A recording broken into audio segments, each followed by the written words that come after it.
Thank you. Good evening, good afternoon, and good morning, everybody. This is Ben Dixon speaking from SYSTEMIQ, and I'm dialing into this from Indonesia. Can I just check, Deborah, if you can hear me okay when I talk at this volume? Yeah, we can hear you. Great.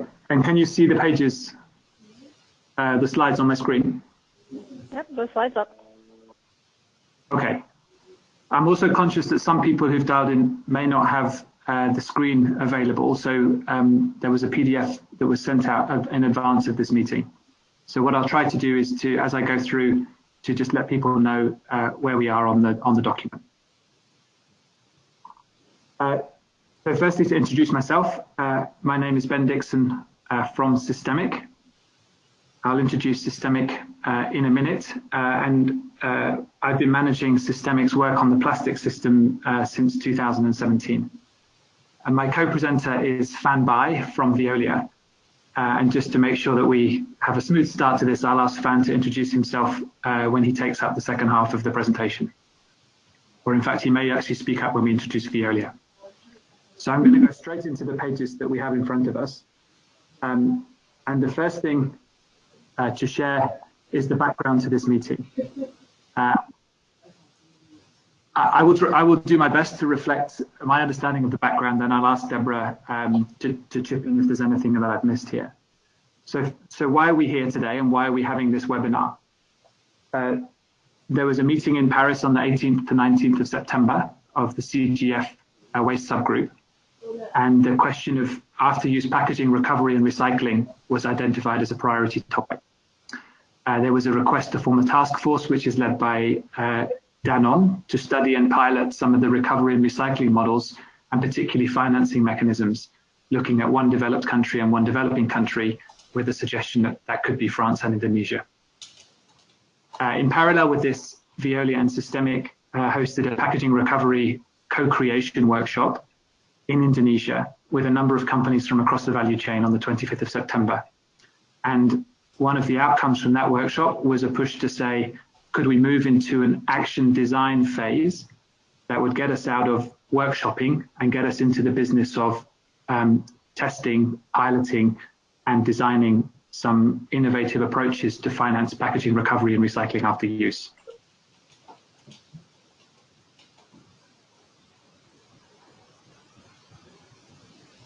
And so the objectives for today are threefold. Firstly, to introduce the context. And I'm conscious that not everybody who's joined the webinar will be very familiar with Indonesia. So we will spend a little bit of time to introduce the country, the particular challenges around packaging recovery, and also some of the ideas about potential solutions. Fan will then share some information about the proposed collaborative action design project. And then we will invite some questions, inputs and follow-ups from CGF member companies. And before I move off the objectives page, can I ask Deborah or Alia from CGF if there's anything else that we should say about the objectives and the context?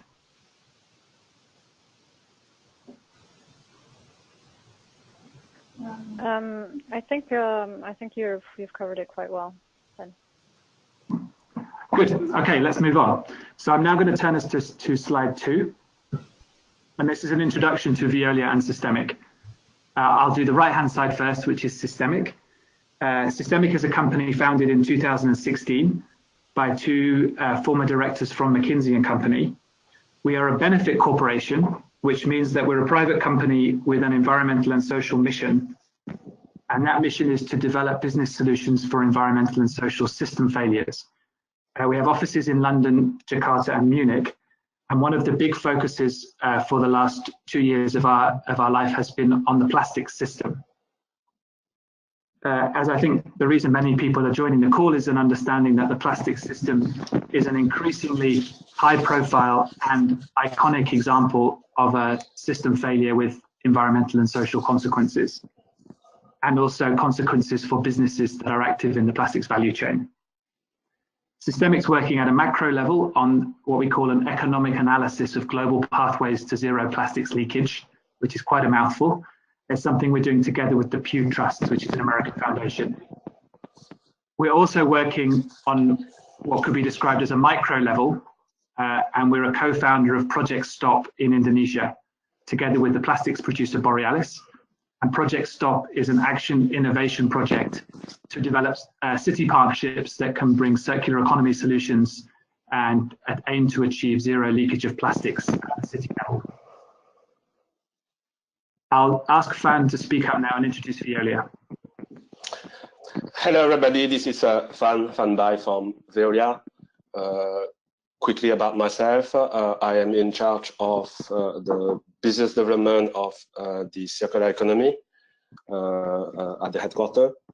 Veolia is one of the largest company in the waste recycling, energy management, and water services. We are active in about 40 countries.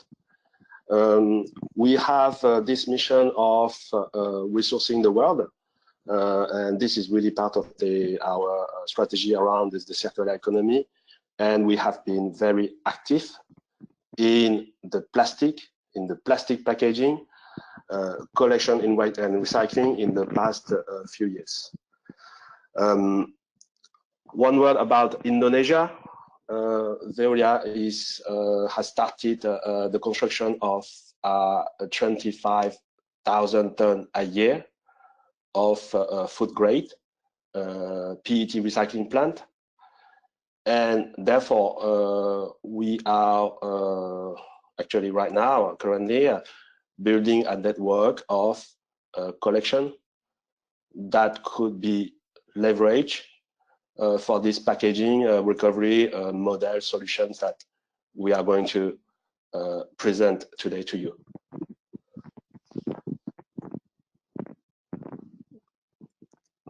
I give it back to you, Ben.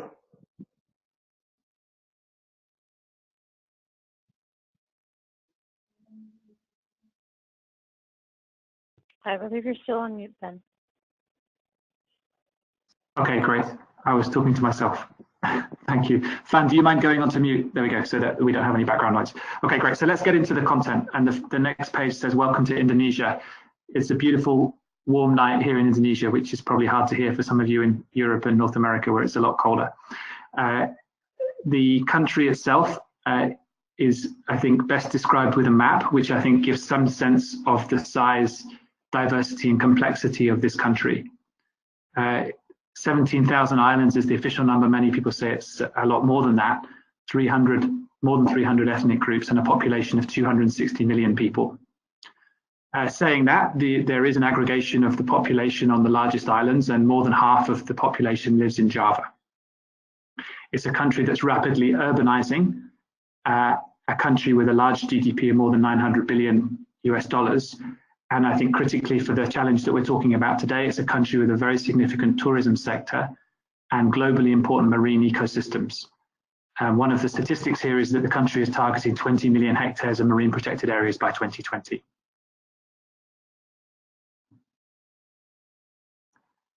And I will now move into a few pages with a few numbers, and hopefully some of the people on the call will value the grounding in what does the material flow look like in this country.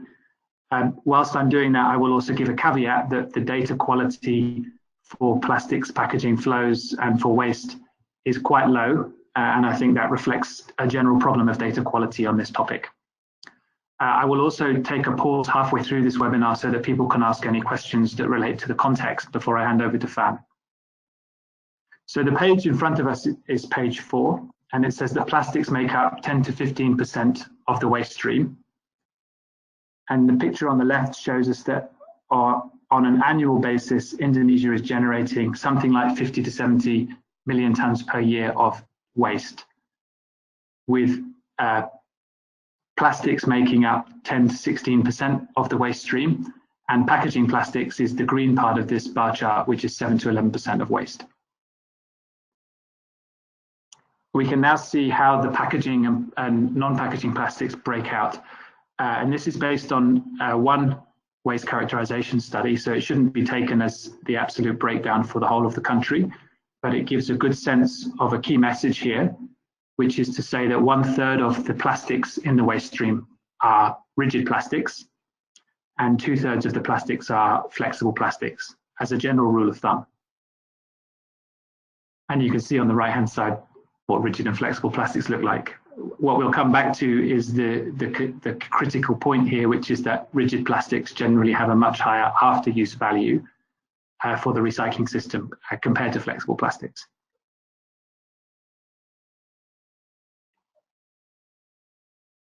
So I've moved on to page 5 here, and it says, once again, my caveat, the baseline data is problematic. However, we estimate that somewhere from 15 to 25% of plastics packaging is leaking into the environment, which is around 0.6 to 1.6 million tons per year.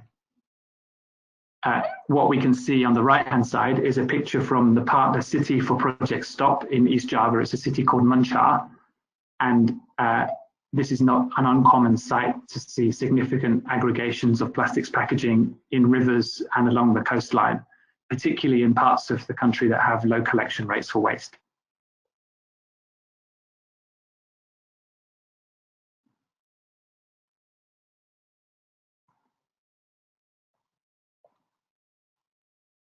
And at a very simple level, page 6 is telling us a very important story about the challenges in Indonesia. This particular small city in East Java called Muncar has very low collection services for waste. So an estimate of less than 10% of the city has access to waste collection services. And in that case, what we see is that communities will actually be very honest about what they do with their waste in that situation. And we see that almost half of the community admits to dumping their waste into the river or into the sea. And in some ways, we see that people think this is kind of a necessary evil and can be a good way to keep the city clean, because the river provides a pretty effective way to get rid of waste if no one's going to pick it up from your house or from a local waste depot. We also see some quite significant amounts of waste burning happening in, disaggregated around the community, dumping of waste on land, some local burying of waste, and then around 12% of the community which is actually has access to a public waste dump or is using a formal collection service. So this picture gives us a very stark view of what happens in communities that don't have access to waste management services, and a very clear version of why we see so much plastics packaging material in rivers and on the coastline.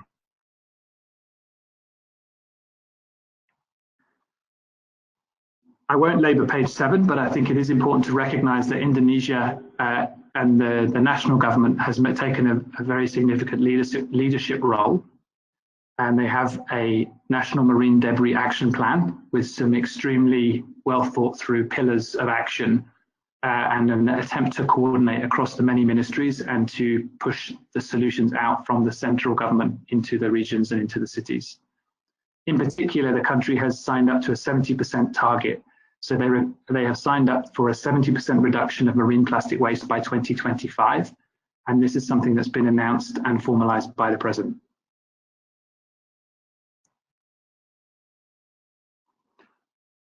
So any discussion about the potential solutions and opportunities for increasing packaging recovery after use needs to be based on an understanding of after use material flow in Indonesia. And so page 8 shows a simplified version of the after-use material flow system in this country. The top line, the yellow boxes, shows the informal system. It could be called a private sector system or a non-state-based system that's based on recovery of plastics by informal waste pickers, trading of plastics, usually 1, 2, or 3 levels of trading, before plastics are then sold to a recycler. And in parts of the country that are close enough to a recycling hub, this is the main route for rigid plastics such as PET bottles. The middle row shows us the example of another way for material to be recovered in Indonesia, which is through community waste banks. Community waste banks are typically based in the community and organized by the community, and they will pay community members for certain types of plastics packaging, particularly bottles and rigid plastics again, and then trade that material onto the aggregators and onto the recyclers. And the key point here is that they're paying for waste, and so they are able to both aggregate waste and collect waste after use, but also bring community benefits, either in forms of cash, or some of them are using innovative methods like healthcare. Even things like bus tickets can be achieved this way. And the third row here is the state-based waste collection system. And in fact, this is showing one alternative. In most of this country, the collection systems are taking material straight to landfill or to a transfer station, and then without any further sorting, it goes to the landfill. But in some cases, the government has introduced community sorting facilities called TPS-T3R facilities that allow for some hand sorting of waste, which then takes out the recyclables and sells them on to the waste aggregators or the recyclers.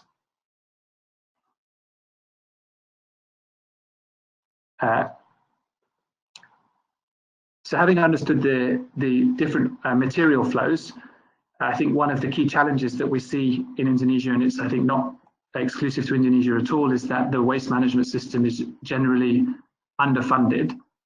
And when you look at the performance of the state-based waste system, even the self-reporting by cities is showing a significant loss rate.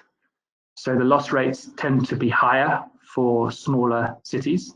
So for a metropolitan city, they're reporting a loss rates of around 17%, whilst for medium cities, they'd be reporting loss rates around 39%.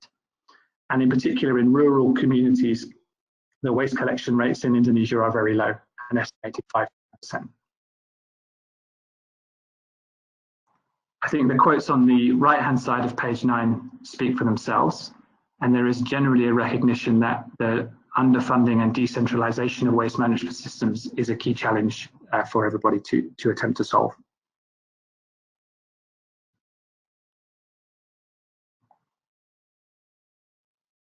Page 10 of the presentation comes back to the point that was earlier made to say that there is actually a functioning circular economy for certain types of plastics packaging in Indonesia.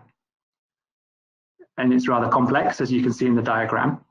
But the main point here is that Indonesia is able to achieve a value-based recovery system without any subsidy. And as you can see from the points, this comes with both benefits and also with costs or negatives. So the informal waste sector is estimated to employ around 1 million people across Indonesia. It's an extremely effective and low-cost material recovery system for recyclables.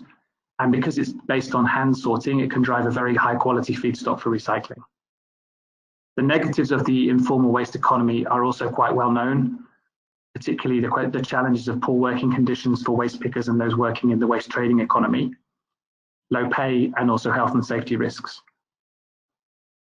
The businesses working in this waste chain are typically unregistered, and there's very low transparency on material flows. And at the end of the chain, the fact that the recyclers are generally buying from an informal sector means that feedstock security can be a key challenge.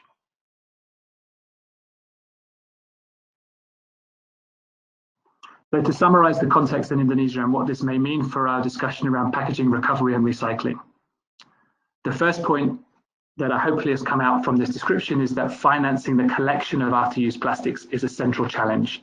It sounds like an obvious point, but it's something we should always remember, that actually whilst there's many things at the system level that could support this, increasing collection rates is a key objective if we want to keep plastics out of the environment. And the question or the implication here is, could we design a cost-effective Indonesian model for industry funding of packaging recovery? And I stress the point about an Indonesian model because we think that there's opportunities to think differently about financing mechanisms and recovery mechanisms that could be more appropriate for this particular context. The second challenge or opportunity is the well-developed informal waste economy that I described. And the implication here is there an opportunity to incentivize the informal sector and to incentivize consumers to scale up collection of packaging, but also to ensure that compliance and risk is well managed. Thirdly, I've noted as I've gone through the caveats about very poor information flow and low transparency on material recovery. And the opportunity to test is whether we could use digital technologies to overcome these information gaps and to improve traceability and verification. And the last point, which hasn't come across so much in my presentation, but I think is very important, is that there is an increasing ecosystem of actors who are aiming to solve this problem and bring different kinds of solutions to the table in Indonesia and in other countries in the region. So across government, industry, donors, World Bank, civil society, NGOs and community organizations, there's an increasing amount of activity and increasing diversity of solutions coming to the table. So as we think about effective packaging recovery models, the question is whether we could find a model that supports the existing and the planned initiatives that are going on. And I think a broader question of whether we could find a carbon price equivalent. For those people on the call that are familiar with the climate change discussion, the carbon price equivalent could be an opportunity to incentivize and improve the economic viability of many different types of solutions that could achieve the same goal.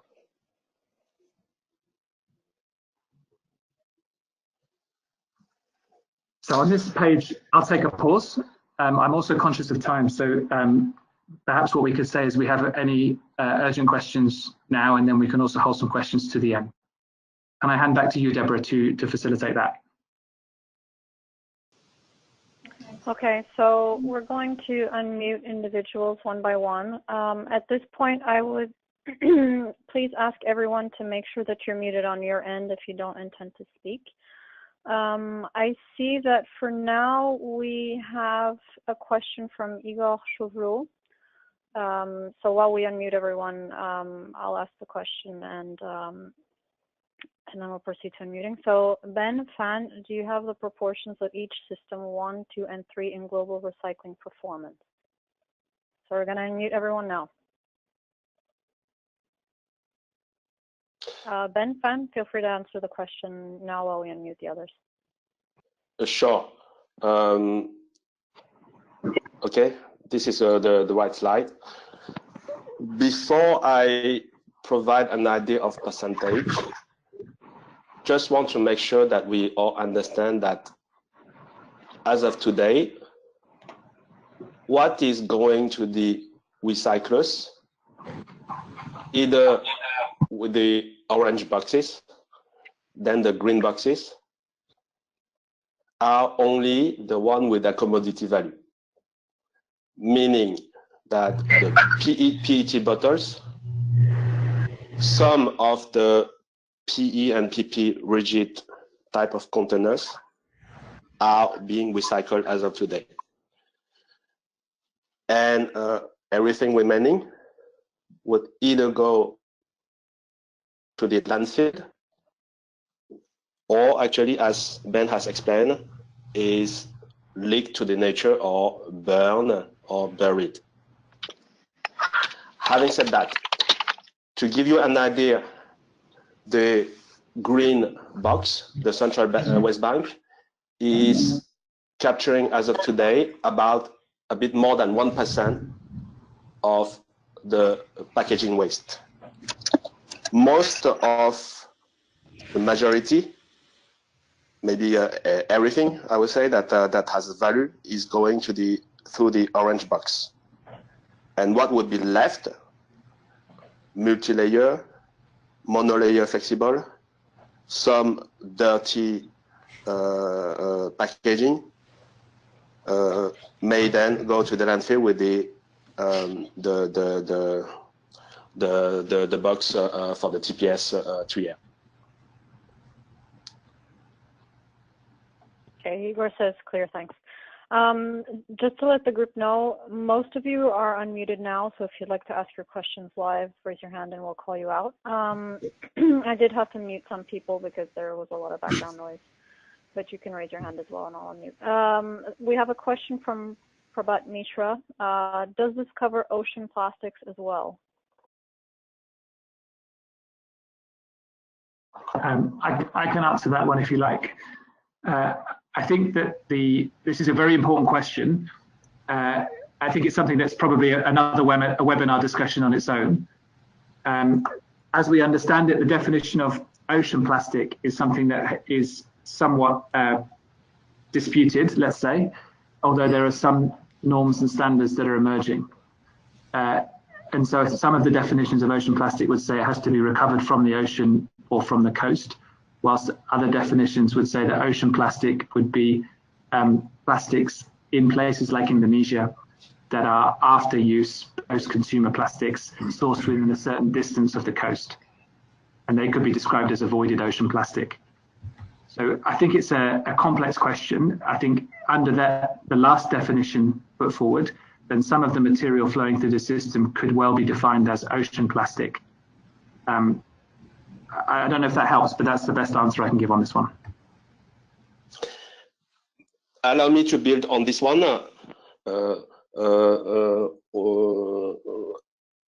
For the ocean plastic, the relationship with what we are presenting today is exactly at a city level, how we, as industry, as a society, as a city, how do we manage the packaging that are not collected and leaked to the nature?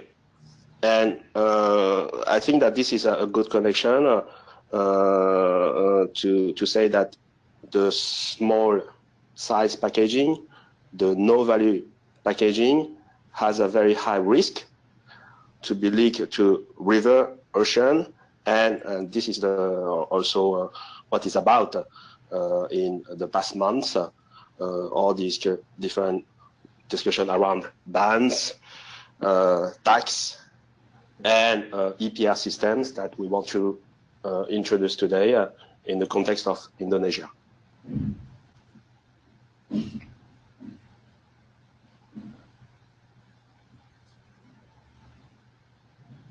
Thank you. Just checking if anyone else has a question before we proceed.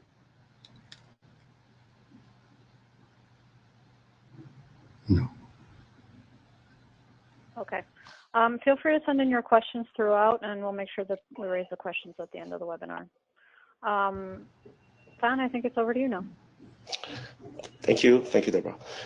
So let me take over from now here to give a summary of the workshop is in September, the discussion that we had, and also the proposed initiative development here that we are working out with some participating members. Now the scene has been set. Clearly, we are talking about how the brand owners or the plastic packaging users should and could deal with the packaging that are not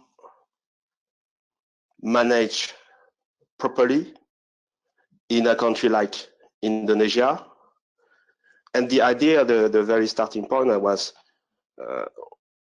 most of you are living in a developed country. The municipal waste system is well managed. There are usually some EPR system already in place with some investment already in infrastructure, with already some money flowing to the collection and recycling system. How can we imagine something similar, an EPR system, an ESR system in a country, a developing country such as Indonesia? But our discussion is very relevant also to other countries like India, Thailand, Vietnam, everywhere with the packaging leaking. So we had gathered in September 12 value chain companies, some leading FMCGs companies. Most of them are PRAISE member, the Indonesian Packaging Recycling Association, and also some plastic producers. You can see the names here, the logos here. About 25 participants. People are from sustainability, purchase, public affairs, and we also invited some EPR experts with lots of experience in the European system. What the workshop is really about is to together discuss and start developing initial shape of a cost-effective system to recover the packaging. And we want the system to be scalable. We want to also act fast because if I compare to the European system, we don't have 15 or 20 years ahead to invest in infrastructure that is providing the impact that we want. The idea is to find a model that could work for both voluntary system, mandatory system. I will explain a bit more about it in the next slide on that. Typically, the stakeholders, the producers, the brand owners, they don't manage the waste themselves. It is always done, performed by a dedicated organization. This is the PRO that we talk about, the Packaging Recovery Organization. In some countries, you can hear the Producer Responsibility Organization. That organization, that dedicated organization, has the mission to recover, to recycle, dispose responsibly the packaging. To give you some names, it would be the CTO in France, it would be in Belgium the First Press. This PRO would interact with the different players, upstream, collection, downstream, recyclers. And one of the mechanism the PRO can use is to design and use incentive to get the packaging collected, recycle for what is recyclable, and responsibly dispose for those not recyclable. The PRO would, of course, guarantee the performance, environmental and social compliances, and very important, as we said earlier, to have the most cost-effective operation. We, as during the workshop, everybody agreed that we need to find the right model to allow an affordable system for the stakeholders to use in the context of a developing country. In the next slide, this is kind of in a summary what we have discussed for two hours plus. Looking at the different criteria of a PRO system, based on some international examples, European mainly, to look at the different parameters. The contribution type, should it be a mandatory and regulated? Every brand owners, everybody putting the packaging on the market should contribute to that fee, or should it be a voluntary one? And maybe you may have observed already that in lots of countries, the initial phase would usually be a voluntary. Then when the maturity is there, it would turn into a mandatory system. It's kind of a transition that you can see for 2 years, 3 years, 5 years. Then about the responsibility. Is the PRO running only the financing, getting the subsidy, paying the incentive, paying the cost of collection, or hands-on operation, owning the choice, having staff, and doing the transportation, sorting. We also discussed about the ownership. Who should be the shareholders of this PRO? Government, fully industry owned, meaning that the participating companies, or third party. In terms of the scope of the packaging recovered, we discussed about if it's making sense to have one stream, single stream, PET only, PP only, flexible only, of course, then all plastics. All plastic, meaning that the different type of packaging. We also discuss if the household only should be recovered. And then the all packaging would be really broad, including the commercial and industrial use of the packaging. Fee structure, this is really the one topic, of course, key in the financing mechanism. Should we have one rate, for example, by weight, for all packaging? Or should it be a system like the one in France, depending the packaging, based on the recyclability, the ease of collection, to have a bonus and minus, meaning that more expensive, for example, for flexible, and the very easy to recycle packaging having a reduced fee. Then the basis of calculation of that fee in all EPR system that we can see in Europe mainly, it is based on the volume put on the market.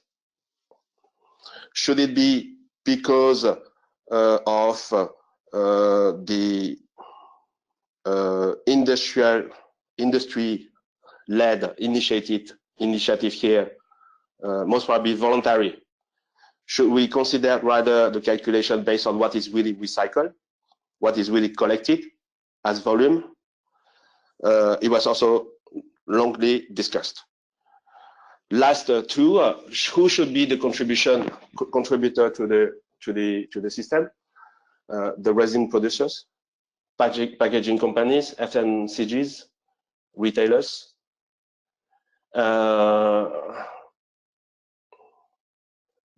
I think I have covered here all the key parameters that we have discussed with the press members, again to provide an initial shape of a PRO system in Indonesia. Next, this is then what we propose. The idea, as Ben has mentioned earlier, is really about let's take some action, let's design as far as we learn from the ground, from tests that we want to perform, together develop with the participating companies to design this cost-effective packaging recovery model. We have structured the next month's work into 3 work streams. The first one is to look at the existing projects in Indonesia, a bit abroad.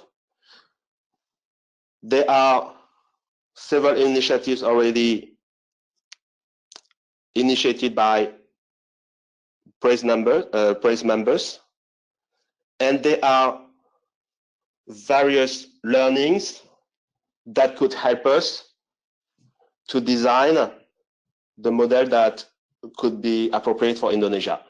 The examples are the West Bank created by Unilever, the inclusive collection centers established by Danone Aqua, some beach cleaning in Bali by Coca-Cola, and of course, the project stop that Ben has mentioned earlier, supported by Borealis, SYSTEMIQ, and Veolia.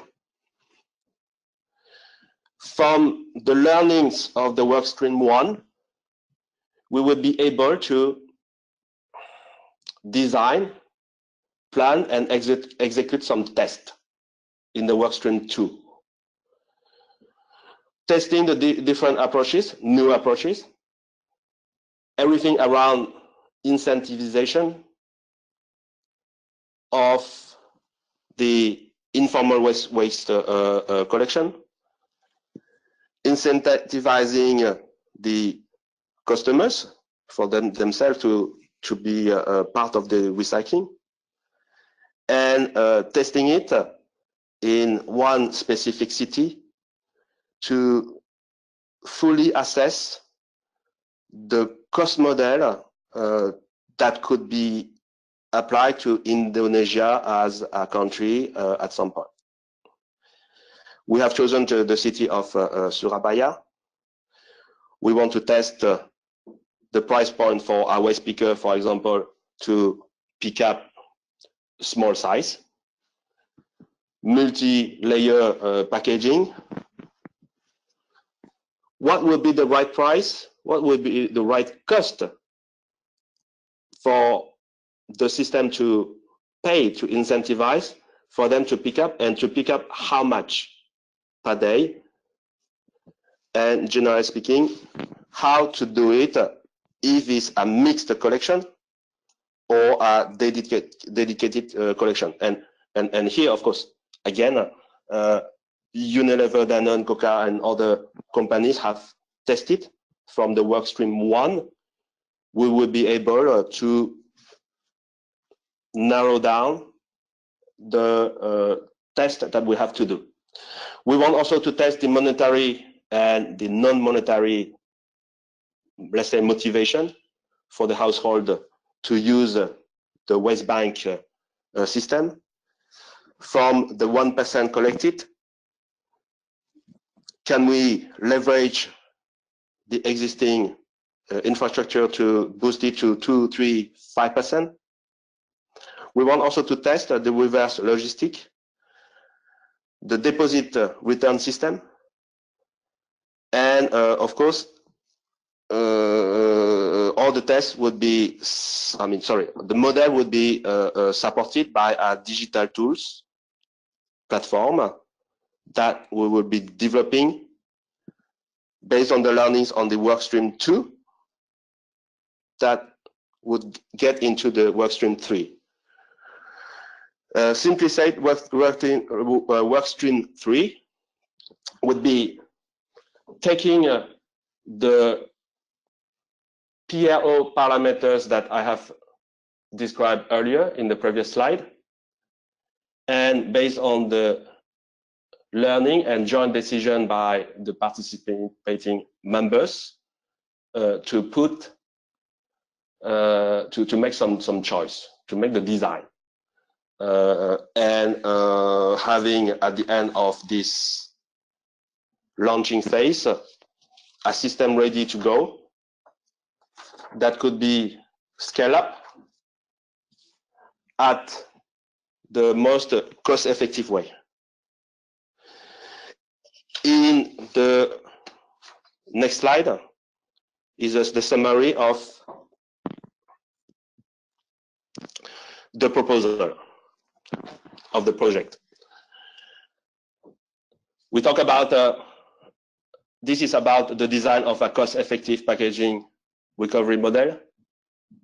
We want it to be very fast deployed. We want it to get to the right scale to demonstrate to the government that industry-led solution is possible in this country by leveraging the existing collection system, both informal and West Bank, and also the TPS.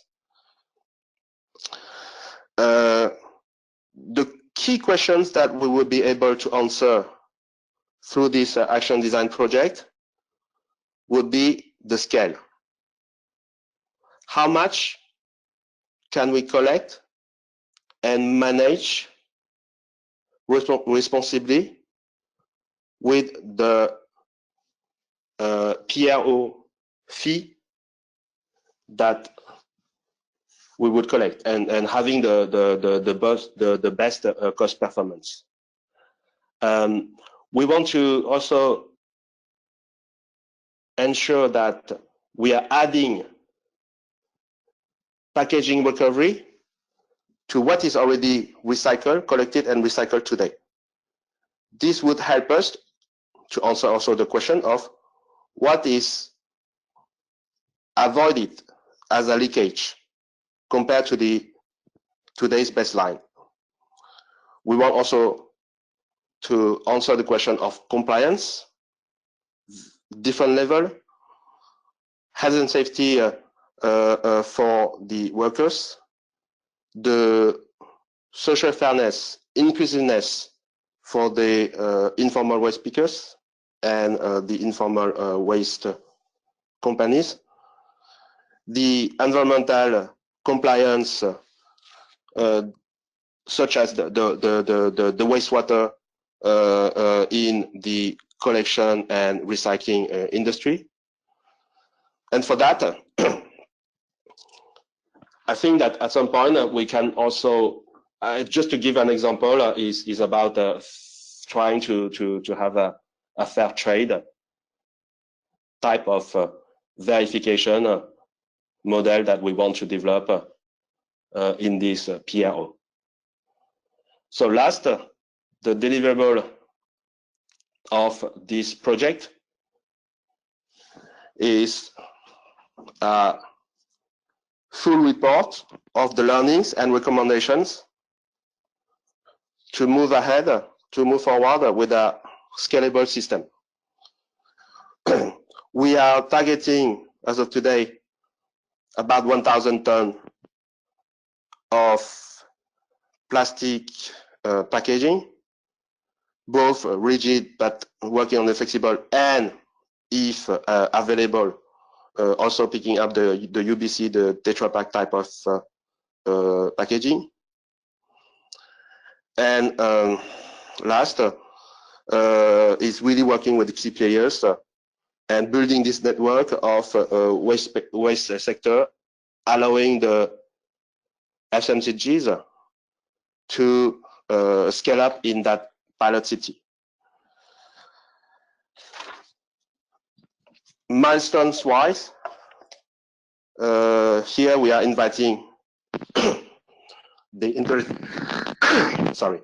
interested partners to join by the end of 2018. The final design here again this is a very quick snapshot of what was discussed, and there are lots of details that we can share. Please please come to us with questions. We can have individual follow-ups with you in the coming days and weeks. The idea is to start this project within Q1 of 2019.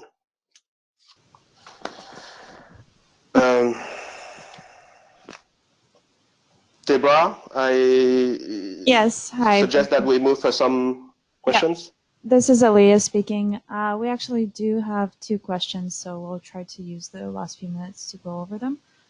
So a question from Igor. How do we integrate the remote island business case from the beginning to avoid designing something that works only for Java?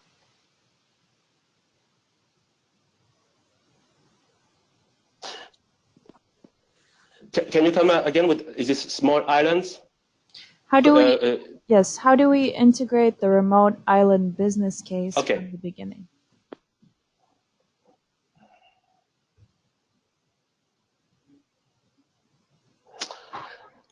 I try to answer.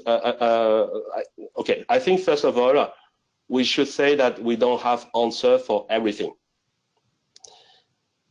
eventually we have some ideas to test, tackle, and develop solutions around, for example, here, we are just talking about remote area, island or not.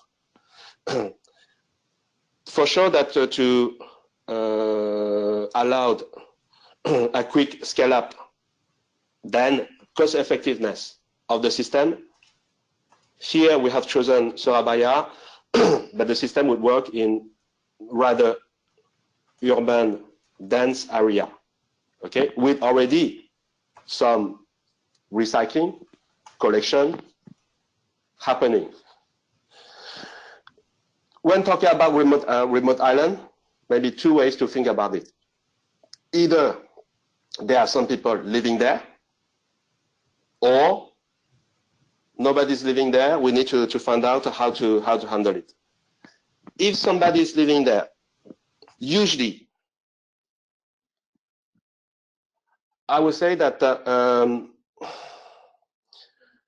what is leaked on the island to the ocean, same than the big city, there is a value to what is easily recyclable. The burden actually is that logistic-wise, it's difficult to bring back those packaging back to mainland and to be recycled because of the cost, because of the logistic. As an answer or attempt to answer to it, should we just use the same approach of incentivization to have some containers or some bans, I mean, for people to drop what is produced on the remote island, what people can go and collect around in the effort of cleaning up, and find a way to motivate the people living there, or eventually some informal sector, if we provide the right monetary incentive.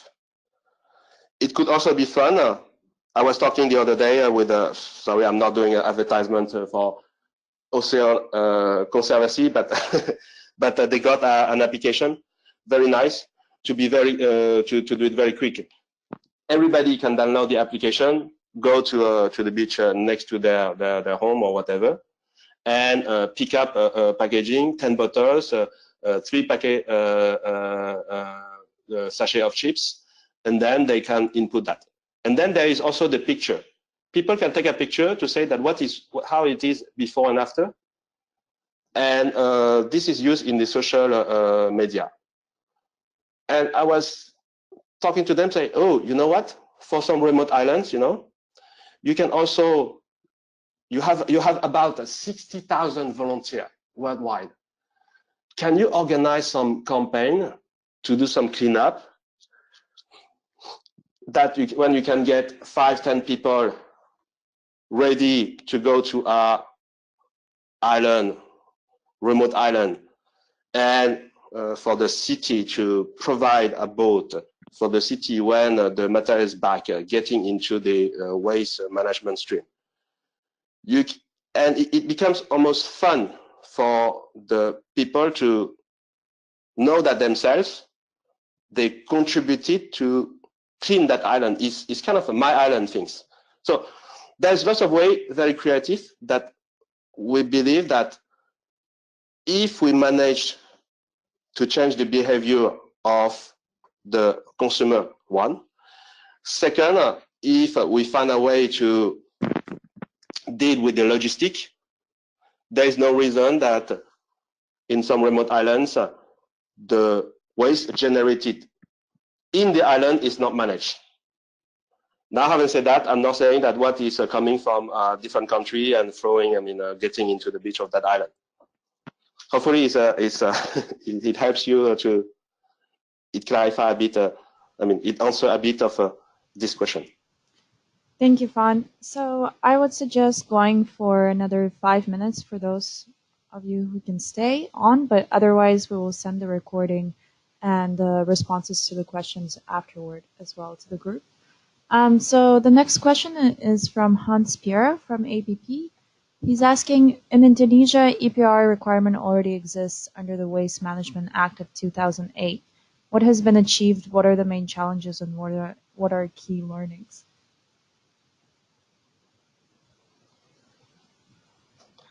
I'm happy to answer that, Fad, if you want to take a break for a second and also add to my comment. It's a very good question. And it's absolutely correct that there's a statement in the waste legislation for Indonesia which says that companies are responsible for recovery of their own packaging. The situation, as I understand it, is that the country has a roadmap in place for implementation of that particular piece of legislation by 2025. And so there's been quite a number of piloting activities that have happened in collaboration with industry, particularly the consumer goods companies in Indonesia. And so, for example, there's been some investment into take-back systems and ways to incentivize consumers to bring material back to retailers or to drop boxes. There's also been waste bank programs, as Fan has described, and there has been a technology development program by Unilever that some people would be familiar with, which is a creosote technology for treatment of multi-layer sachets. So I think the key point here is that legislation is already supportive. The roadmap to 2025, I think many people on the call would agree, is probably too long to really address this problem with the urgency that it deserves. But there are a great number of pilots and initiatives that we can learn from. And I think a central piece of this proposal is that we want to learn from things that have already been done and not to reinvent the wheel or to try and relearn some of the experiences of the past. So I hope that answers the question. Thank you, Ben. So the next question is coming from Rachel Goldstein from Mars. What type of resources do interested partners need to bring to design of launch phase?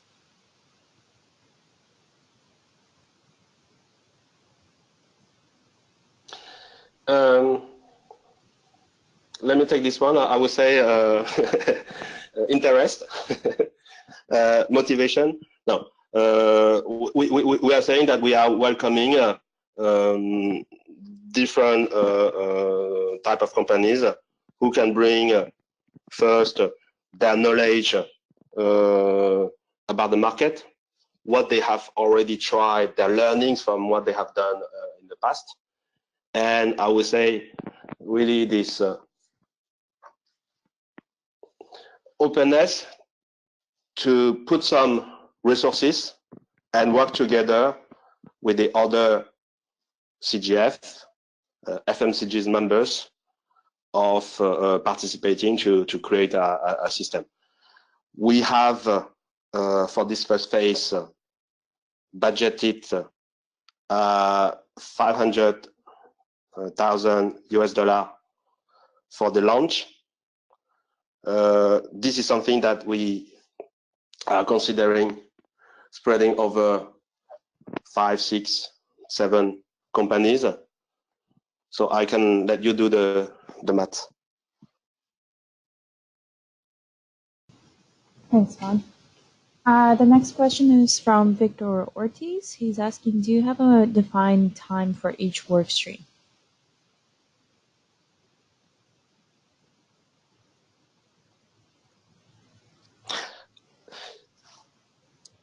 I can take it also.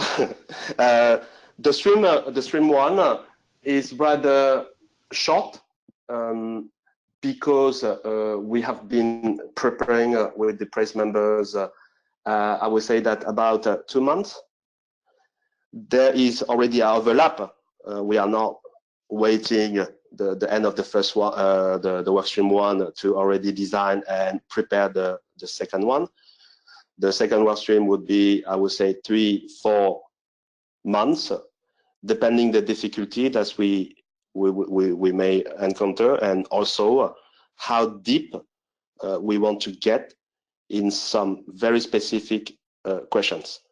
Then I would say the work stream 3 is a matter of how the participating companies in this round feel comfortable with that system, and the dialogue that we need to have with other interested members to join the full-scale system to discuss and finding the right, I would say, compromise or joint agreement that we have the right system to use for Indonesia. So I would say 3-4 months or so. But you see there is some overlaps between the 3 work streams. Okay, thank you. So I would suggest asking the one last question, and then the rest of them will prepare the responses and send them to the group. So the next question is from Steve Sikra from Procter & Gamble. Can we work to ensure connection with other complementary efforts, such as GPAP with WEF and also New Alliance to End Plastic Waste? The latter can be a potential funding source as well.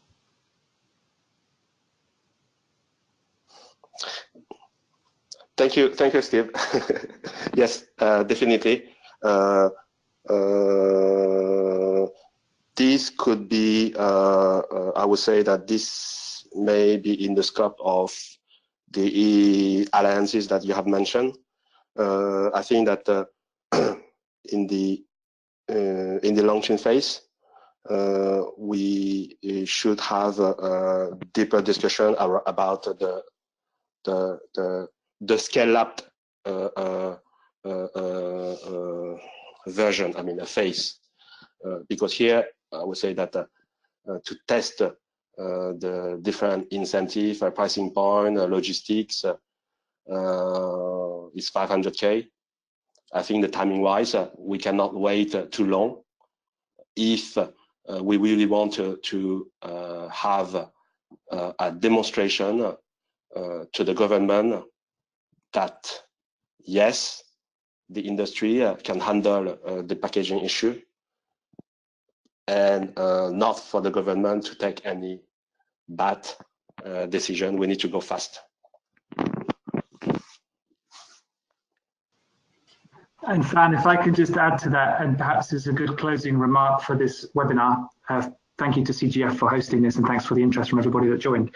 I think what Steve has raised, Steve Sicker from P&G, it's an incredible thing to see from our Ocean conference 2 weeks ago in Bali, how much vibrancy there now is on this topic, and how many new initiatives, how many companies are really moving into the action agenda very quickly.